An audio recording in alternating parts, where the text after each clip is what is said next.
வணக்கம். சௌத்ரி தேவர் பேசுறேன். தென்காசி மாவட்டம் சங்கரன்கோவிலில் நேற்று இரவு இருமங்குளத்தை சேர்ந்த சந்திரன் மற்றும் ஜெயா அவர்களின் மகனாகிய ஜோதி என்பவர் அந்த கலப்பாகுளம் ரயில்வே நிலையம் அருகே இரவு 8 மணி அளவில் முகமூடி அணிந்த மர்ம நபர்களால் வெட்டி படுகொலை செய்யப்பட்டுள்ளார். அதாவது மக்கள் நடமாட்டம் உள்ள பகுதியில் 8 மணிக்கு இவ்வளவு கொடூர சம்பவம் அரங்கேறியுள்ளது.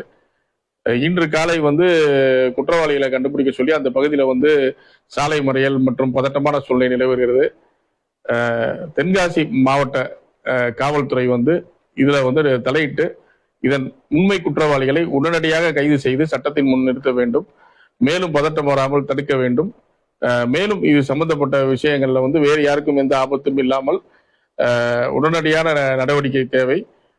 இது பாத்தீங்கன்னா தென் மாவட்டங்கள்ல குறிப்பிட்டு தேவர் சமூகத்து மேல இப்ப இதெல்லாம் வரிசையா நடந்துகிட்டு வருது.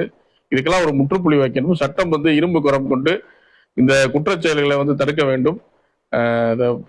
கொலை செய்யப்பட்ட ஜோதி என்பவருக்கு நீதி கிடைக்க வேண்டும். கண்டிப்பான முறையில விரைந்து காவல்துறை நடவடிக்கை எடுக்க வேண்டும் கேட்டுக்கிறேன். நன்றி.